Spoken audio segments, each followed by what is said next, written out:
Ene ya wano pay give us for befie ha. Nwa hodo wa adwama so ene nyarewa hodo a esa no. Ye ba be di ho komo ntuni of ne tie bi bibidro so ahia kan tete no nananom eya bibidro no a na kire ho no na nana de abrabo na ye no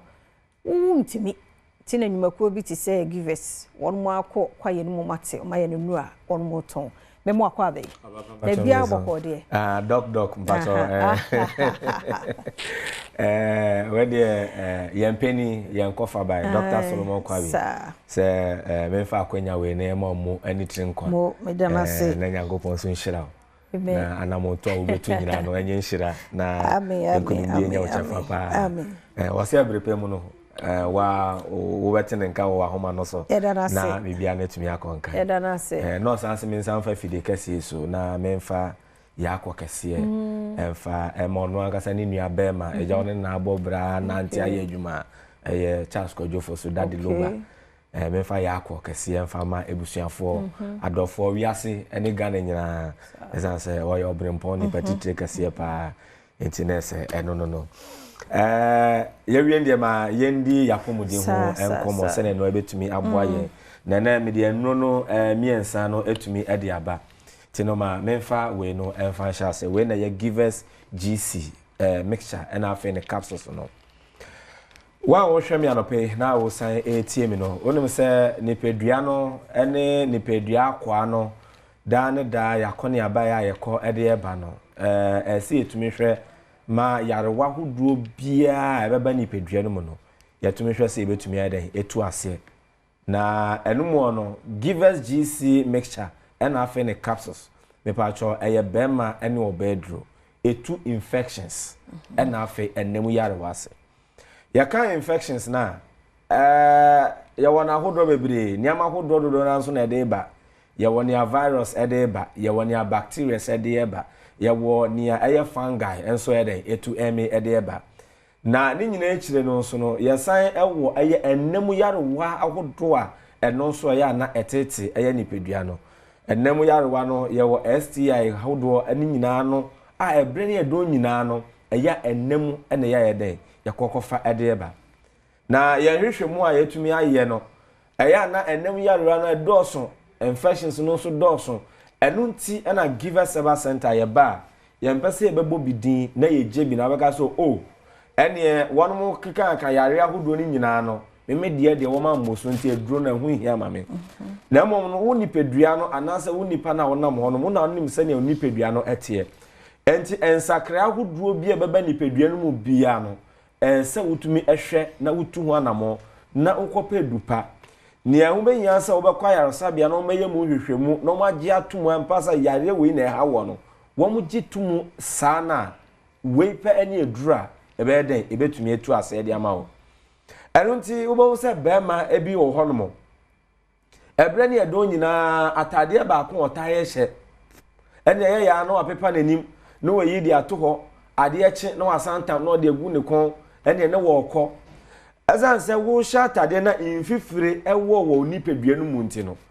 eya na yarewa hodo ene ye di ne ho echi nipedua no mu eno nti ne yese ufa eye infections ahodo na obi di wo ho no ma ekọ nipedua no mu obi dis di wo ho no ma nipedua akwa na na se wo nipedua nani no ehọ no na ye ekọ ye de ekọkọ wo enti ba cho edro ba akwa wo hia eno na ye give us GC mixture and afa ne capsules eno na nchen ba ma bi wo no abo se sebi wo be yi ne boxer na se ne trouser obo se na empampan boni bi efi eye na hem wo no mo ye de ede ye ba obeka se potoka se unpleasant scent ana se empampan efi ho ba no en straining me pa cho hu bibi sa na tu ho na mo eye infections and ade ne pedua na agimu eye bacteria and viruses bi and akokofa sanso so ede etumi ede abrew na edro ba kwa ohia eno na ye give us GC mixture and afa ne capsules ka se edro we no koto a me ba cho obeto ni mienu ede abomu eno na wonom a ebetumi aboa wo masa empampan boni bia ye fini pedua akwa no wode ba no etumi etu ase obi nso de wo no abo se enso aso aprikisi ni bi na ba be gugugu ho otumi dua na yetu omo se ennem yarwa no de nipadua no di ho a omo se no na bema se bi wo ho no ma na bema no fo a na efon na eso tia na ete na fo a na efon me pacho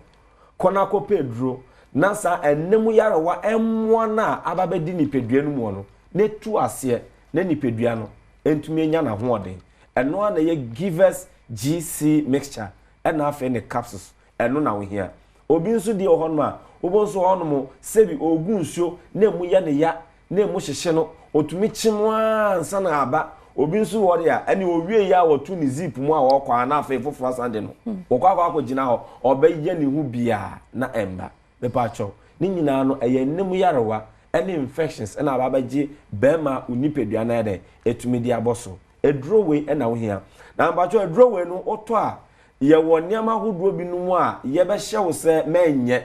eno nti na ebre na edo nyina no ye de yahomatrofo no ye de ede tudwade ma wo enti wo koto eduro na bomoden na frɛ 0543 22 24 70 0543 22 24 70 ne yen kyerɛ kwa betumi afa so anom no niama hodo bi no ma yɛ ɛsɛ otumi yɛ na yare no etumi konkan yɛn fa sɛ bɛma mpampan na enyi ne nyina mu na ɛsɛ no o boxers ahodo a wo bɛhyɛ no obi wa ne titu ne mɛma de ɔmo ntokora ɛne ɔtam ya na wokɔ na mu no hunu sa usi wie ese otumi toso na eden viruses binumu a ewo wo mu no etumi kuni nyina etumi ere ede ade ma sanso na ema no nso saa mo ahimfi hono de eya na ho hia enu nti eya na wama weni eku hu niam ahu nsakra hu bia ubehu se beba wa ahimfi hono mo no se ye mpampan boni bi na beba ubehu se ensoanso bi egugu wa ahimfi hono mo wo hono ma na nso prekisini bi egugugu na niam bi etitifi wase no me pacho aya nemu yarewa aya infections ana babaji ne pedua de aboso edro we pe na wo hia aya givers GC mixture ana afa ne capsules bo modern akotobi enya na ukọ herbal shops pharmaceutical shops licensed chemical shop any baby eton aduro my Ghana mu bia na ubenya givers GC mixture ana afa ne capsules na wotumi anom na odi asiesie ni pedua no edi efi yare ho na ni pedua no etumi echina brand na enemu yarewa any infections bia de mepo acho wetumi aden etu ase ede amaye na eja emfia hodro aka wo wanimu emfia hodro ne na dodo obedi na asase so no wonya ni gie ene wo pepa eden etumi de atena se ni amede so na no pe ni givers herbal mixture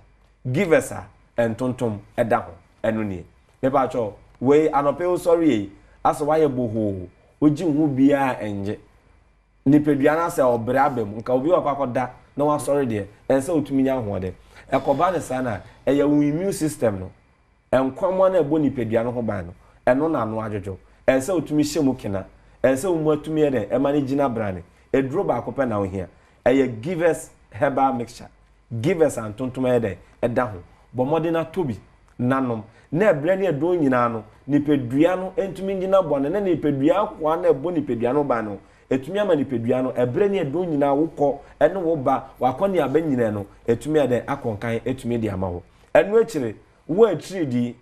hawo befamche malaria wo fever etete we na no pe wonu mo ato eduane bia no okọ ni pedua no wo hono ma na ohyew na awo ede ne ho agimo na ewa ene na emu pepacho edro we na ohia givers herbal mixture givers antontom da hono eno na mepacho sa no pe bo modern akopebi na to ewo herbal shop pharmaceutical shop licensed chemical shop eni bebi eton aduro my Ghana mu bia no nanom na entumi mboa na ni pedua no entumi nyina brane ukọ herbal shop pharmaceutical shop licensed chemical shop eni bebi eton aduro my Ghana mu bia na ubenya givers herbal mixture givers a enere entontom eda ho ni awonte ase enchiremu bia echen we no 0543 22 24 70 0543 22 24 70 open do so pomu so etu na wetumi aton so a mepacho sa akwanya no eno so ewo honma no pe ya oba obetumi atobi na bibia no etumi akonkan ne krakra mu ye be rabosome fufuro mu meko mepacho ye per factory hand workers wo mo metumi aye adwuma ewo factory factory no ewo dodowa na baako ewo teshin nungwa pepa cho wa wo yo ba anase bema na obetumi aye adwuma of factory no ya de bia ye boss say ono ne qualification here common sense eti bacho wo common sense na bacho for 0543 222470 na oni ye ni nkomo na be je adwuma tinu no ye pe bia ye benya no woyin eti me bacho open do so pometu a eno ane se obefre ya homatrofo no 0543